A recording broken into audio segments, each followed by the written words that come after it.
नमस्कार, आप देख रहे हैं टीवी 27 और मैं हूं आपके साथ आर्या चतुर्वेदी। चलिए बुलेटिन की शुरुआत करते हैं खबरों से। लोकसभा चुनाव से पहले शिवसेना उद्धव गुट को एक बड़ा झटका लगा है। मुंबई में जोगेश्वरी सीट से उद्धव गुट के विधायक रविंद्र वायकर रविवार को शिंदे के शिवसेना में शामिल होंगे। दरअसल रविंद्र वायकर कथित तौर पर जोगेश्वरी से बड़े भूखंड घोटाले के आरोपी हैं और इस कथित घोटाले के मामले में ईडी जांच कर रही है। तो लोकसभा चुनाव से पहले उद्धव गुट को एक बड़ा झटका लगा है। उनके करीबी माने जाने वाले विधायक शिंदे शिवसेना में शामिल हो गए, शिंदे गुट में शामिल हो गए। बताया जा रहा है कि इन पर ईडी की जांच भी चल रही है। रविंद्र वायकर ये शिवसेना से दामन छुड़ाकर, उद्धव गुट से दामन छुड़ाकर आज शिंदे गुट में शामिल होंगे।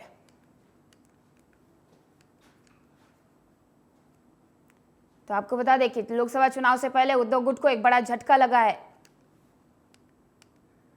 शिंदे की शिवसेना में रविंद्र वायकर शामिल हो गए हैं। रविंद्र वायकर पर ईडी की जांच के घेरे में थे, उन पर ईडी की जांच चल रही थी, जिसको लेकर बताया जा रहा है कि वो शिंदे गुट में शामिल हो गए हैं।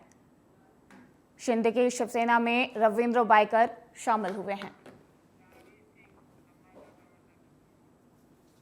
और इसी खबर पर अधिक जानकारी के लिए हमारे संवाददाता मुरारी सिंह हमारे साथ जुड़ चुके हैं। रविंद्र, एक बार फिर से उद्धव गुट को बड़ा झटका लगा है और इसको आने वाले चुनाव के नजरिए से कैसे देखा जाए? मुरारी। हाँ जी, बिल्कुल सही कहना है। आपको बता दें कि उद्धव ठाकरे के लिए झटका काफी बड़ा झटका माना जा रहा है, क्योंकि उत्तर दक्षिण मुंबई के अंदर रविंद्र वायकर शिवसेना के लिए एक अहम भूमिका निभाते थे, चाहे वो नगर सेवक के चुनाव हो, चाहे विधानसभा के चुनाव हो या लोकसभा के चुनाव हो। ऐसे में जब शिंदे ठाकरे का अलगाव हुआ था तो उस समय रविंद्र वायकर के तेवर काफी अलग थे, लगातार शिंदे पर आग उगल रहे थे। लेकिन बीती रात जिस तरीके से ठाकरे का साथ छोड़ करके शिंदे का साथ जो है रविंद्र वायकर ने पकड़ा है, इसके पीछे की अगर वजह की बात जानने की कोशिश करें तो पिछले 2-3 सालों में देखा जाए तो जिस तरीके से ईडी जो है लगातार इन पर नकेल कस रही थी, चाहे गोरेगांव के प्रोजेक्ट हो, चाहे जोगेश्वरी के प्रोजेक्ट हो या फिर उनकी मनी लैंडिंग के जो मामले थे, तो तमाम चीजों से जहां वो घिरे हुए थे, वहीं अब उन्होंने उद्धव ठाकरे का साथ छोड़कर शिंदे का साथ थामा है। और वहीं शिंदे के साथ थामने के बाद तो उद्धव ठाकरे के जो लोग हैं उनमें काफी आक्रोश देखा जा रहा है। मुंबई के जोगेश्वरी की बात करें, चाहे बांद्रा की बात करें, चाहे अंधेरी की बात करें या मेघवाड़ी सिग्नल पर जहां पर एक बड़ा पोस्टर बैनर लगा था, वहां पर जिस तरीके से रातों रात कालिक पोती गई रविंद्र वायकर के पोस्टरों पर, जिस तरीके से विरोध जताया गया, ये माना जा रहा है कि शिवसेना को एक बड़ा झटका मुंबई से लगा है। बिल्कुल मुरारी सिंह, लेकिन रविंद्र वायकर पर जिस हिसाब से ईडी की नकेल भी थी, तो ये लगातार विपक्ष की तरफ से आरोप लगाया जाता है कि जो सत्ता पार्टी है वो लगातार इन नेताओं पर ईडी और जो एजेंसियां हैं उनका दबाव बनाकर अपनी पार्टी में शामिल कर रहे हैं। क्या ये कि ये बड़ी वजह मानी जा रही है कि ईडी के डर से रविंद्र वायकर ने शिंदे गुट का हाथ थामा है? देखिए, अगर पिछले 1-1.5 साल या 2 साल के पीछे से अगर हम नजर डालना शुरू करें तो जिस तरीके से चाहे वो कृपा शंकर सिंह थे, कांग्रेस छोड़ करके जो है बीजेपी में शामिल हुए थे, या फिर हम बात करें एकनाथ शिंदे की, तो एकनाथ शिंदे के पास भी जो शिवसेना से टूटे हुए लोग आए हैं वो भी ईडी पे रडार पे थे। और सबसे बड़ी बात, अजीत दादा पवार जो एनसीपी के नए मुखिया बने हैं, इनके ऊपर भी ईडी की नजर थी, लगातार ईडी जांच कर रही थी। तो तमाम जो नेता ईडी से उलझे हुए हैं वो कहीं ना कहीं बीजेपी और शिंदे के दामन में समाते जा रहे हैं, कहना गलत नहीं होगा। जिस तरीके से आए दिन एक के बाद एक नेता शामिल हो रहे हैं। जी बिल्कुल मुरारी सिंह, लेकिन यहाँ पर 2 सवाल उठ रहे हैं। क्या रविंद्र वायकर को एक गिफ्ट मिल सकता है, वेलकम गिफ्ट मिल सकता है, उन्हें ईडी से राहत मिल सकती है और आगामी चुनाव में भी उन्हें कोई फायदा मिल सकता है? मुरारी। देखिए, रविंद्र वायकर बड़े मजे हुए राजनेता हैं। अगर जोगेश्वरी इलाके की बात करें, चाहे आर्य कॉलोनी से, इन इलाकों में काफी अच्छी पकड़ रखते हैं। 25 से 30 साल का अनुभव है। बाला साहब ठाकरे के साथ अपनी राजनीति की शुरुआत उन्होंने किया है। तो जो निर्णय इन्होंने लिया है, इसके पीछे की सबसे बड़ी वजह यही मानी जा रही है कि ईडी से उन्हें थोड़ी राहत मिलेगी और आगामी चुनाव में जो उनकी सीट असमंजस में फंसी है वो जो सही पर पाएगी। और यही वजह माना जा रहा है, एक ईडी का डर और टिकट का डर, यही वजह था कि ठाकरे छोड़ उन्होंने शिंदे में शामिल हुए। जी। बिल्कुल रविंद्र, मुरारी सिंह, जिस हिसाब से महाविकास आघाड़ी में उठापटक मची हुई है, सीट शेयरिंग को लेकर अभी तक बात नहीं बन पाई है, क्या आगामी चुनाव जिस हिसाब से आ रहे हैं और गठबंधन में जो टूट देखी जा रही है उसको कैसे टैकल कर पाएंगे? देखिए, स्ट्रगल करने के लिए ही लगातार एनसीपी, कांग्रेस और वो उद्धव लगातार संजय राउत के बैठे उपजे डाले तो संजय राउत ने साफ तौर पर कहा है कि सीट शेयरिंग बंटवारे पर हमारी तीनों पार्टियों की सहमति बन चुकी है। प्रकाश अंबेडकर के साथ हमारे आखिरी चर्चा करना है, लेकिन देर शाम तक ही आपने देखा होगा कि उत्तर दक्षिण मुंबई में जहां अमोल का नाम जो है उद्धव ठाकरे सामने रखते हैं, वहीं कांग्रेस संजय निरुपम के नाम को लेकर आक्रामक हो जाती है। तो भले ही सीट शेयरिंग को लेकर के महाविकास आघाड़ी कह रही हो कि असमंजस हम लोगों में बन चुका है, लेकिन कहीं से कोई असमंजस बनता हुआ दिखाई नहीं दे रहा है। बिल्कुल मुरारी सिंह, बहुत बहुत धन्यवाद तमाम सारी जानकारी देने के लिए। और सीएम विष्णुदेव साय आज उत्तराखंड दौरे पर रहेंगे। रायपुर एयरपोर्ट से देवघर के लिए वो रवाना होंगे, बुक लेवल प्रोग्राम में शिरकत करेंगे। तो विष्णुदेव साय आज उत्तराखंड दौरे पर रहेंगे, वहां बुक लेवल प्रोग्राम में वो शिरकत करेंगे। रायपुर एयरपोर्ट से वो पहुंचेंगे और बुक लेवल प्रोग्राम का आयोजन किया गया है। इस बुक लेवल प्रोग्राम में सीएम विष्णुदेव साय शिरकत करेंगे। तो आज छत्तीसगढ़ के सीएम विष्णुदेव साय उत्तराखंड दौरे पर हैं और यहाँ पर बुक लेवल प्रोग्राम रखा गया है। बुक लेवल प्रोग्राम में सीएम विष्णुदेव साय आज शिरकत करेंगे। सुरक्षा के तमाम इंतजाम किए गए हैं, प्रोग्राम की तैयारियां पूरी कर ली गई हैं और आज विष्णुदेव साय उत्तराखंड दौरे पर हैं। यहाँ बुक लेवल प्रोग्राम रखा गया है और इस बुक लेवल प्रोग्राम में सीएम विष्णुदेव साय शिरकत करेंगे। तो आपको बता दें कि रायपुर एयरपोर्ट से देवघर के लिए वो रवाना होंगे और उत्तराखंड दौरे पर हैं विष्णुदेव साय। आज बुक लेवल प्रोग्राम में शिरकत करेंगे सीएम विष्णुदेव साय और उत्तराखंड में बुक लेवल प्रोग्राम का आयोजन किया जा रहा है। इस बुक लेवल प्रोग्राम में छत्तीसगढ़ के सीएम विष्णुदेव साय आज प्रोग्राम में शिरकत करेंगे। बुक लेवल प्रोग्राम है, तैयारियां पूरी कर ली गई हैं, सुरक्षा के भी बेहद खास इंतजाम किए गए हैं। विष्णुदेव साय उत्तराखंड पहुंचेंगे और यहाँ पर बुक लेवल प्रोग्राम का आयोजन किया जा रहा है। उत्तराखंड में बुक लेवल प्रोग्राम में सीएम विष्णुदेव साय शिरकत करेंगे। तो आपको बता दें कि सीएम विष्णुदेव साय उत्तराखंड दौरे पर हैं, सुरक्षा के तमाम इंतजाम किए गए हैं। रायपुर एयरपोर्ट से वो देवघर के लिए रवाना होंगे और उत्तराखंड पहुंचेंगे। उत्तराखंड में बुक लेवल प्रोग्राम का आयोजन किया जा रहा है। बुक लेवल प्रोग्राम में सीएम विष्णुदेव साय शिरकत करेंगे। प्रोग्राम की पूरी तैयारियां कर ली गई हैं, सुरक्षा के भी खास इंतजाम किए गए हैं और बुक लेवल कार्यक्रम में विष्णुदेव साय शिरकत करेंगे। और इसी खबर पर मेरे साथ फोन लाइन पर अरुण गुप्ता हमारे संवाददाता जुड़ चुके हैं। अरुण, आज विष्णुदेव साय उत्तराखंड दौरे पर आ रहे हैं, क्या कुछ अधिक जानकारी मिल पा रही है?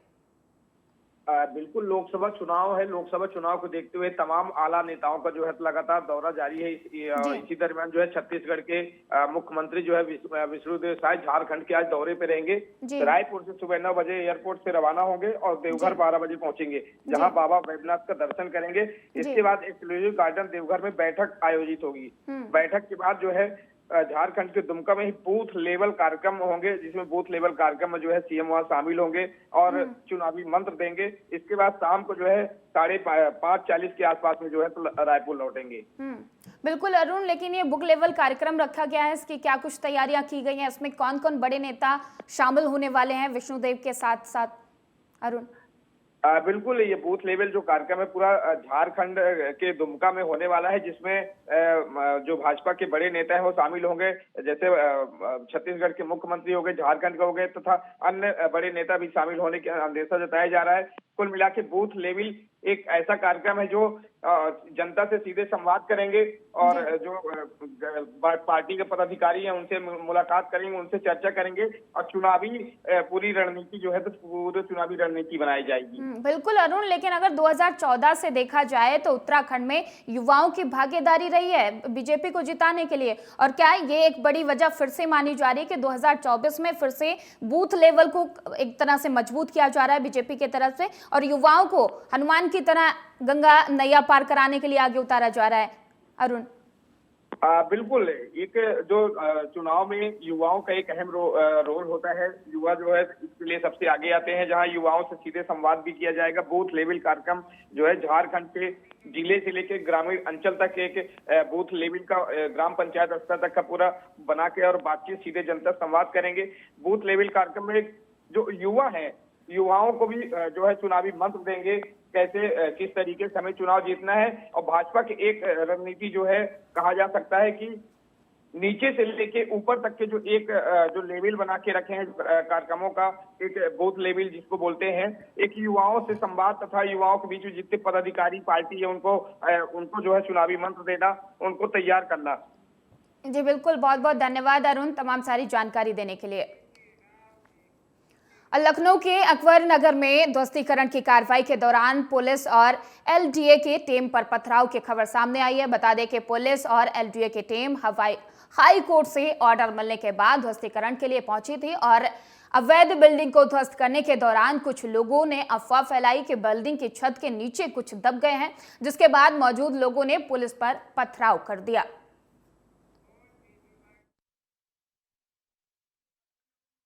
एनडीए द्वारा ध्वस्तीकरण की कार्रवाई माननीय न्यायालय के निर्देशों की तरफ में यहाँ पर चल रही थी, जिसमें आज भी जो ध्वस्तीकरण की कार्रवाई चल रही थी उस दौरान एक जो बिल्डिंग है उसका स्लैब साइड वाली झोपड़ी के ऊपर टकराया है, जिसकी वजह से लोगों ने कुछ अफवाह फैलाई, पथराव हुआ। उसके बाद तत्काल पुलिस मौके पर पहुंच करके शांति व्यवस्था कायम करी गई है। अब सामान्य है पूरी तरीके से स्थिति और ट्रैफिक भी यहाँ पर खोल दिया गया है। एरिया डोमिनेशन की कार्रवाई की जा रही है और अब आगे जो है कोई और अपडेट अगर हमें मिलता है तो आपको। पथराव में कोई घायल तो नहीं हुआ पुलिस? नहीं, बिल्कुल भी कोई घायल नहीं हुआ है। अभी इस तरीके की कोई सूचना हमारे पास नहीं है। किसी भी तरीके की जनहानि की सूचना नहीं है। किसी भी तरीके की कोई भी पुलिसकर्मी भी इसमें घायल नहीं है। और इसी खबर पर हमारे साथ हमारे संवाददाता अभिषेक मनी जुड़ चुके हैं। अभिषेक, पुलिस पर पथराव किया गया है, क्या कुछ अधिक जानकारी मिल पा रही है? अभिषेक जी बिल्कुल, जैसा कि बताया जा रहा था कि अवैध निर्माण जो है ये लगभग 1 महीने से इस पर कार्रवाई चल रही है। माननीय हाईकोर्ट के आदेश के बाद से जो है इस पर कार्रवाई की जा रही है। ये टोटल अवैध ढंग से बना हुआ है। कुकरेल नाला पड़ता है निषादगंज से और महानगर के बीच में, उस पर जो है अवैध ढंग से मकान बनाए गए थे, जिसको लेकर लंबे समय से जो है हाईकोर्ट से आदेश जारी हुआ था। उसके बाद से इसका ध्वस्तीकरण किया जाता है। उसी में जो आगे के जो मकान थे, मेन रोड के जो मकान है फैजाबाद रोड से, उसमें 3 जो है कॉमर्शियल बिल्डिंगें थी, जिनको गिराते समय जो है स्लैब गिरा, जिसके बाद से ये रूमर फैला दिया गया, अफवाह फैला दी गई कि 3 लोग उसमें दब गए, जिसके बाद से लगातार वहां पे जो है लोग आक्रोशित हुए। उसके बाद से पुलिस बल पर उन्होंने पथराव किया, जिसके बाद से जो है भारी पुलिस फोर्स पहुंची और पूरे मामले को शांत किया और इस बात को स्पष्ट किया गया कि इसके नीचे कोई नहीं दबा गया है। फिर उसके बाद से उस रोड को चालू भी कर दिया गया था।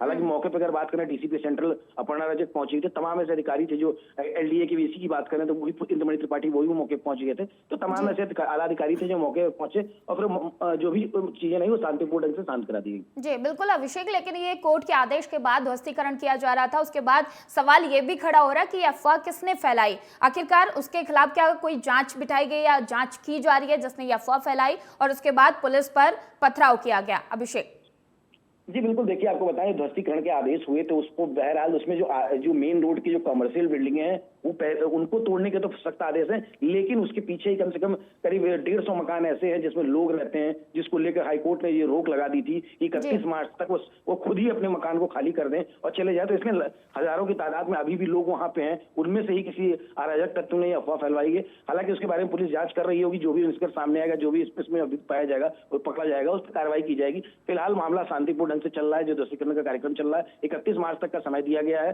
कि जितने भी वहां पे जो मकान है वो लोग खुद खाली कर दें, अपने सामान हटा लें। जी बिल्कुल अभिषेक, लेकिन 31 मार्च तक का जो समय दिया गया, अगर वहां पर मौजूद जो स्थानीय लोग हैं उन्होंने घर नहीं खाली किया तो उसके बाद पुलिस के तरफ से क्या कदम उठाया जाएगा? और दूसरा सवाल ये कि जिन लोगों ने पुलिस पर पथराव किया, क्या उनके खिलाफ कोई कार्रवाई की जा रही है? अभिषेक जी देखिए, अगर पथराव की बात करें तो दोनों पक्ष से पथराव हुआ था। अभी पथराव में कुछ जख्मी नहीं हुआ, दूर से ही पथराव हुआ था। और अगर बात करें 31 मार्च तक नहीं खाली करेंगे तो जिस तरह से आधे जो एरिया है उसमें बुलडोजर से उनको गिराया जा चुका है, ध्वस्तीकरण हो चुका है। कुछ मकान है जिसमें रिहायशी इलाके हैं जिसमें लोग रहते हैं, उनको छोड़ा गया है बस 31 मार्च तक कोर्ट के आदेश के बाद से। हालांकि साफ साफ ध्वस्तीकरण के आदेश आ चुके हैं, तो ऐसे में 31 मार्च के बाद अगर कोर्ट अपना डेट बढ़ाती है तो ठीक है, वरना सरकार जो है उन मकानों को गिरा देगी। जी बिल्कुल, बहुत बहुत धन्यवाद अभिषेक तमाम सारी जानकारी देने के लिए।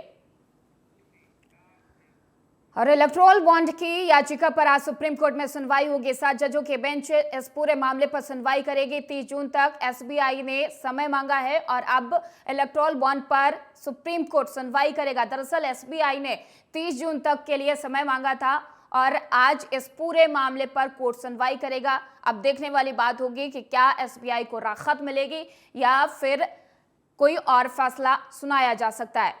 तो आपको बता दें कि इलेक्टोरल बॉन्ड पर आज सुप्रीम कोर्ट सुनवाई करेगा और एसबीआई की याचिका पर आज सुनवाई की जाएगी।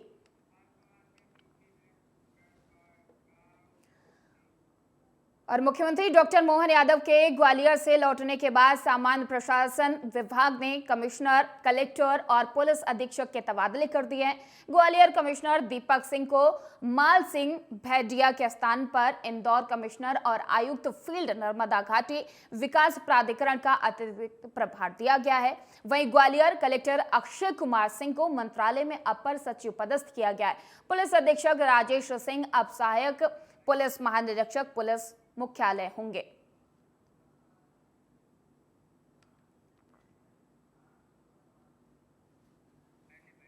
तो आपको बता दें कि बड़ा प्रशासनिक फेरबदल किया गया है और 6 आईएएस 2 आईपीएस अधिकारी भी बदले गए हैं।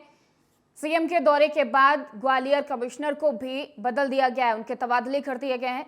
कलेक्टर और एसपी का भी तबादला हुआ है, यानी कि चुनाव से पहले बड़ा प्रशासनिक फेरबदल किया गया है। 6 आईएएस 2 आईपीएस अधिकारियों को भी बदला गया है, उनका तबादला किया गया है। दरअसल सीएम के दौरे के बाद ग्वालियर कमिश्नर को बदल दिया गया है, उनका तबादला कर दिया गया है। कलेक्टर और एसपी का भी तबादला किया गया है। तो ये प्रशासनिक फेरबदल किया गया है जो काफी बड़ा माना जा रहा है। चुनाव से पहले बड़ा प्रशासनिक फेरबदल किया गया है जिसमें आईपीएस, एसपी और कलेक्टर का तबादला किया गया है। तो आपको बता दें कि 6 आईएएस 2 आईपीएस अधिकारियों के तबादले किए गए हैं और सीएम के दौरे के बाद ग्वालियर कमिश्नर को बदल दिया गया है, यानी कि उनका तबादला कर दिया गया है, जो काफी बड़ा प्रशासनिक फेरबदल माना जा रहा है। आगामी चुनाव को देखते हुए ये बड़ा प्रशासनिक फेरबदल किया गया है। दरअसल 6 आईएएस को बदला गया है, उनका तबादला किया गया है। सीएम के दौरे के बाद ग्वालियर कमिश्नर को भी बदल दिया गया, उनका तबादला कर दिया गया है। कलेक्टर और एसपी का भी तबादला किया गया है। 6 आईएएस 2 आईपीएस अधिकारी भी बदले गए। तो ये काफी बड़ा प्रशासनिक फेरबदल माना जा रहा है। सीएम के दौरे के बाद ये बड़ा प्रशासनिक फेरबदल किया गया है। ग्वालियर कमिश्नर को भी बदल दिया गया है।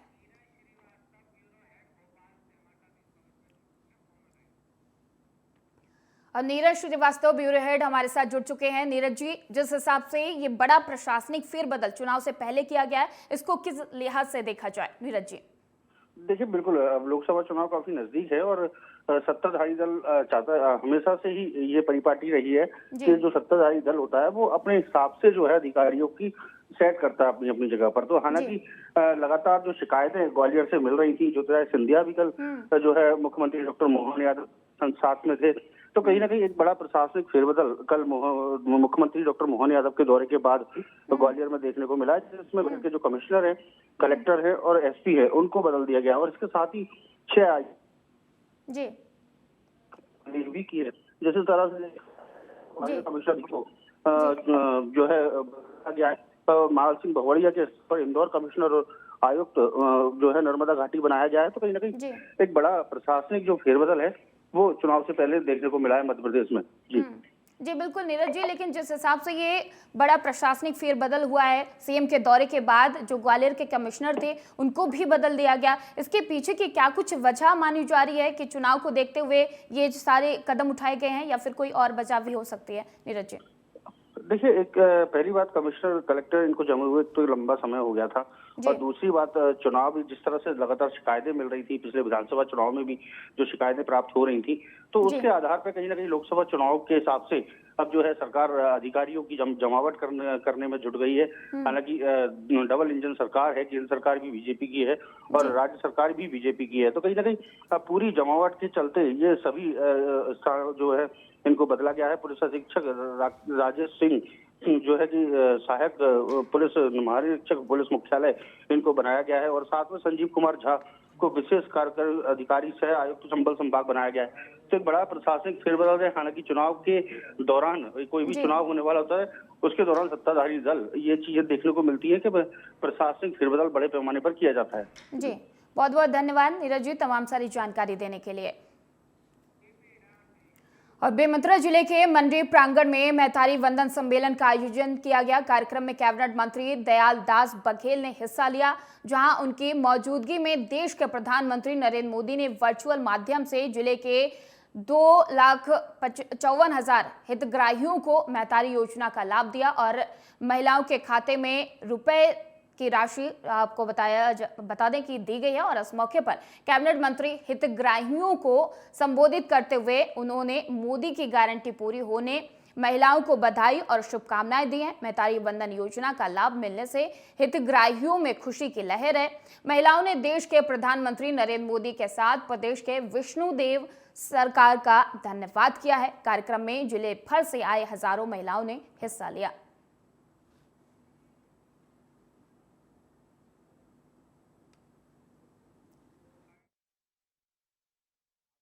हमारी सरकार बनने से पूर्व माननीय मोदी जी की गारंटी थी हमारी माताओं बहनों के लिए। अब आज यशस्वी मुख्यमंत्री माननीय विष्णुदेव साय द्वारा 1,000 रुपए हमारी माताओं बहनों के खाते में डाला गया। आप देख सकते हैं चेहरे में मुस्कान हमारी माताओं बहनों की। इसके पहले ऐसी कोई सरकार नहीं थी जो हमारी माताओं बहनों की चिंता कर सके, लेकिन मोदी जी की सरकार है, मोदी की गारंटी है, माननीय विष्णुदेव साय जी की सरकार है। उन्होंने माताओं बहनों का ध्यान रखा है, उनकी चिंता की है और 1,000 रुपये डालने का काम किया है। निश्चय इससे हमारी माताएं बहनें जो है सशक्त होंगी। सबसे पहले मैं नरेंद्र मोदी को बार बार बहुत बहुत धन्यवाद देती हूँ और हमारे मुख्यमंत्री विष्णुदेव साय को धन्यवाद दूंगी, जो कि नारी शक्ति को इतने अच्छे से माने उन लोगों ने ऊंचा बढ़ाने के लिए 1,000 रुपये प्रोत्साहित देकर हम लोगों को नारी शक्ति को बहुत सम्मान दिया है। हम अपने घर में उस 1,000 पैसे को अपने परिवार चलाने के लिए उसमें खर्चा करेंगे और हम लोग अपने नारी शक्ति को सशक्त बनाने के लिए, मजबूत बनाने के लिए हम प्रदेश को बहुत बहुत धन्यवाद देते हैं। और मुरादाबाद एयरपोर्ट के उद्घाटन में न बुलाए जाने पर कांग्रेस के बाद समाजवादी ने भी अपना विरोध दर्ज कराया है और इस मामले को लेकर सपा कार्यालय पर जिला महासचिव मुदस्सिर खान ने प्रेस वार्ता कर कहा कि एयरपोर्ट उद्घाटन का कार्यक्रम सरकारी था, लेकिन इसे पूरी तरीके से बीजेपी का कार्यक्रम बना दिया गया। उन्होंने कहा कि सबसे ज्यादा अफसोस इस बात का है कि अधिकारियों ने सपा के किसी भी जनप्रतिनिधि को आमंत्रण पत्र तक नहीं दिया। शायद ही हिंदुस्तान में कभी हुआ। मॉब लिंचिंग हो रही है, लोग पिट रहे हैं, नमाज पढ़ते में सजदे में उनकी लातें मारी जा रही हैं, नमाज पे परेशानी है, अजान पे परेशानी है, मस्जिद पे परेशानी है, मदरसों पे परेशानी है। इससे ज़्यादा तुष्टीकरण और क्या होगा? आज से ज़्यादा तो कभी नहीं हुआ। कहने को आदमी कुछ भी कह ले, हिंदुस्तान में पढ़े लिखे लोग ज़्यादा हैं, सब समझते हैं कि किस तरह से उनको घुमा फिराकर धार्मिक भावनाओं को एक्सप्लॉइट करके नफरतों की राजनीति करके सिंहासन हासिल करने की कोशिश की जा रही है।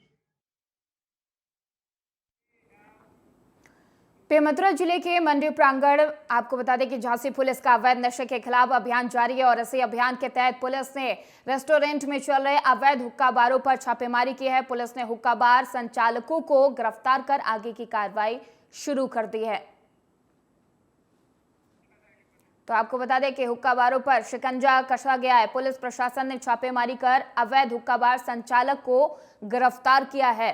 तो इस वक्त की बड़ी खबर हम आपको बता रहे हैं।